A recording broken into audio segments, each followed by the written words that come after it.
Hello everyone. This is a review of some tips for writing in academic English. Here are the topics we'll be covering. Some general points, lots are for parking, incorrect phrases, run-ons, meaning run-on sentences, it's all relative, get out of here, and phrasal verbs. So, some general points. You should not use contractions in formal written English. So instead of couldn't, you would say could not. And you should avoid I, me, or you in formal written English.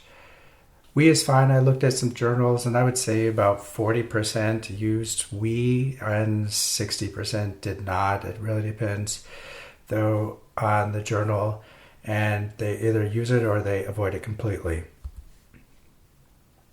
Avoid language like stuff or things. That should be fairly obvious. Bad is always bad. Good can sometimes be used, for example, with the phrase in good agreement. You come across that now and again in published articles. All right. The word a lot or lots should in general be avoided. You should never use lots of.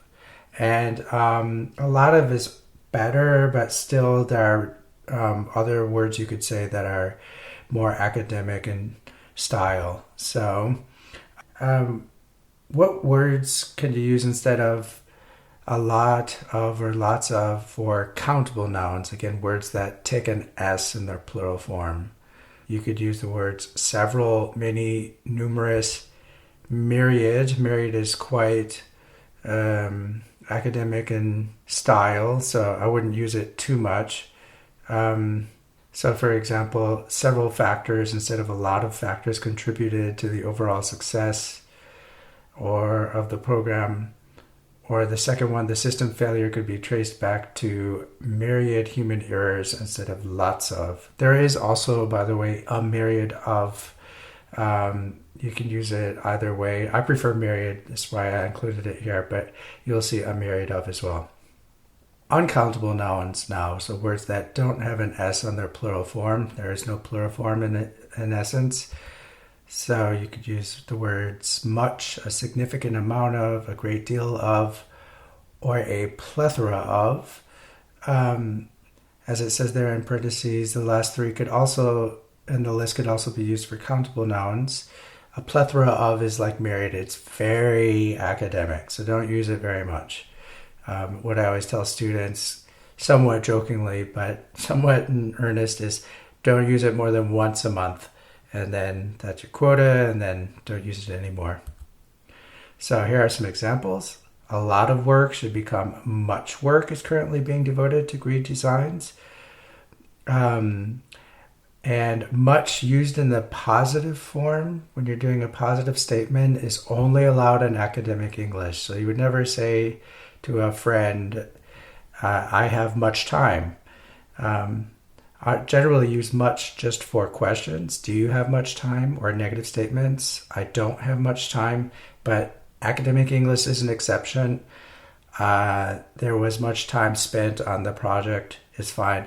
But don't use it too much because it's kind of, I can't tell you when exactly, but if it's used too much, it sounds a little awkward. Here's another example. The success of the project was a direct result of lots of. It is terrible. Never say lots of. A significant amount of thorough research. Or a plethora of thorough research, but there you go. That's your quota. Now you can't use it anymore. All right, moving on to incorrect phrases. To sum up should never be used. Again, we were talking last time about phrasal verbs, so a verb plus a preposition, which should be avoided. And there's always a more academic equivalent. So in this case, you could say in summary or in conclusion. However, this phrase tends to be overused in conclusion and summary. It's pretty rare, actually. So as you can see, I looked in 8 articles from those 2 journals, and I only found 3 uses of it within 217 pages of text. So it's rare. Don't use it very much. Is supposed to is not academic in style, so you should avoid it. Instead, you could say is designed to if that fits the context. So, for example, yeah, it's often a mistranslation of sollen from the German. So here's an example. The spacecraft also features a return module, which is supposed to be reusable for at least 25 times. Here you could say which is designed to be reusable instead. Solon can also be translated as should, so you have to be careful. If you're making a recommendation or expressing expectations, then you would use should. So for example, algorithms for UAV-based surveillance should thus treat expected wind conditions as a central parameter and should adapt dynamically to changes in wind speed direction. So you wouldn't say is supposed to here, and you can just say should. Shall is another word that I often come across. It's neither British English nor American English, and it should be replaced with will, or if you're making recommendations or expressing expectations, then you should. I looked in publications by the University of Cambridge, and I came across, I think, one example of shall. So, I mean, it's very, very rare, and I would just avoid it if I were you. So here's some examples. Because of its altitude, a UAV shall frequently should be changed to will frequently be able to observe a site, etc., etc. And a second example, a surveillance algorithm that takes advantage of these aviation-specific factors should perform significantly better than one that does not. So another incorrect thing I come across now and again is using especially at the beginning of a sentence, which is more of a German construction. Avoid that in English. So here's an example. Especially the Mars rover Opportunity has exceeded its expected operating plan. You should put especially later in the sentence. The Mars rover Opportunity has especially, or you could say particularly as well, exceeded its expected operating plan. Okay, a run-on sentence. Run-on sentences are sentences that are linked by two independent clauses without a word to combine them. Independent clauses mean sentences that can stand on their own. You could put a period at the end and it would make sense grammatically. So look at that example. How could you fix that sentence? Procedure A causes more noise towards the end of the climb path. Procedure B causes noise in the initial climb. Therefore, the procedure to be executed depends on the area surrounding the airport. Well, there are a couple of ways of doing it, but here's one. You could get rid of that first comma and add while, and then you should put a period after initial climb and make therefore the beginning of the next sentence, and then followed by a comma. Another way of doing it is if instead of the period after initial climb, you made it a semicolon, and then make a lowercase t and therefore. This use of a semicolon is pretty academic. You should, kind of like a plethora of, you should only use it sparingly. What the semicolon shows essentially is that these two sentences are very closely related, so that the second sentence is basically a continuation of the thought in the first.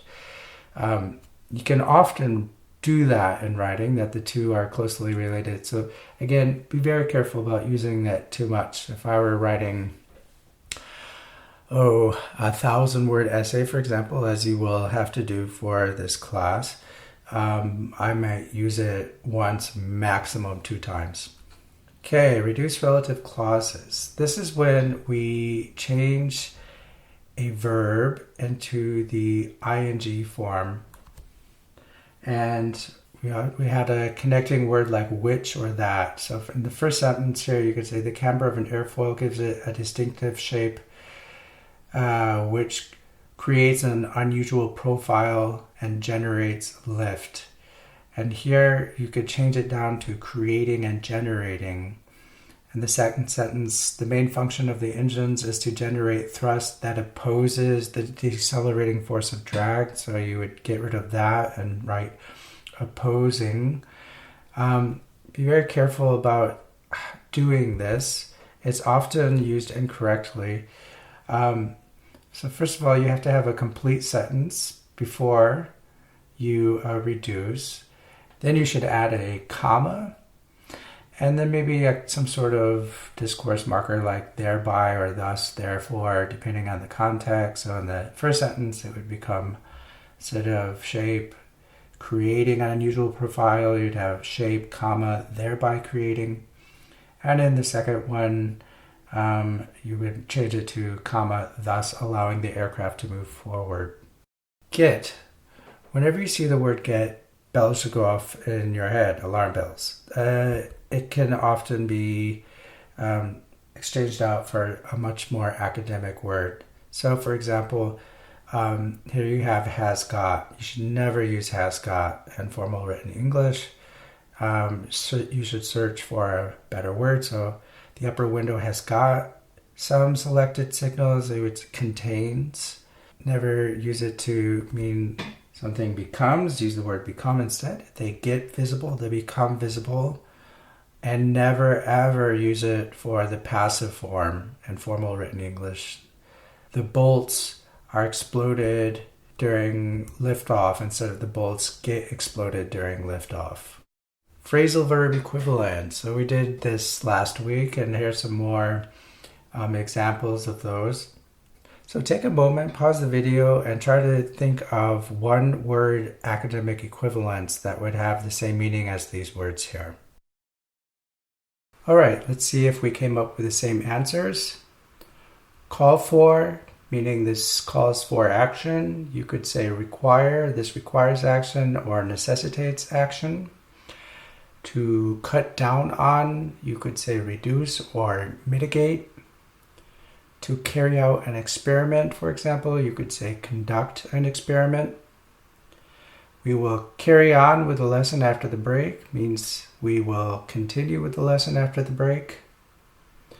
The meeting was held up due to the weather. You could say it was delayed due to the weather. To leave out, you would use omit. Turn down in the sense of not accept, you would say reject.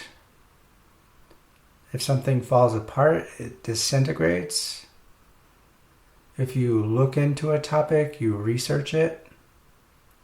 Pass out, not in the sense of you drank too much or it was too hot, would be distribute. She pointed out my problem. She explained my problem. We set up a meeting. We arranged a meeting. The teacher touched on several important points during the lecture. The teacher mentioned several important points.